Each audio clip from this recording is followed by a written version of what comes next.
સોલંકી યોગેશના મોટા બેન સોલંકી ભાવનાબેન અમે 6 દિવસ પહેલાં આ ભાઈને ઓક્સિજન લેવલ ખૂબ જ ઘટી ગયું હતું, એટલે 6 દિવસ પહેલાં સમન્વય હોસ્પિટલમાં આવેલા યોગેશભાઈ છે ગૌતમ માકડિયા સાહેબની ત્યાં સારવાર લે છે. આ ટ્રીટમેન્ટમાં કન્ડિશન એવી હતી કે પોતે જાતે પણ શ્વાસ લઈ શકતા નહીં.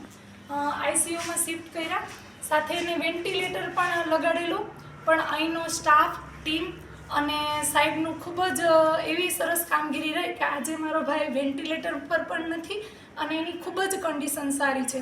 તો સમગ્ર સ્ટાફ તેમજ ગૌતમ માકડિયા સર અને ટીમનો અમે સમગ્ર પરિવાર વતી ખૂબ ખૂબ અભિનંદન પાઠવીએ છીએ અને સમગ્ર બિલમાં પણ સ્ટાફ લેવલથી પણ અમને રાહત આપેલી છે, એ માટે પણ અમે એના આભારી છીએ. જય હિન્દ.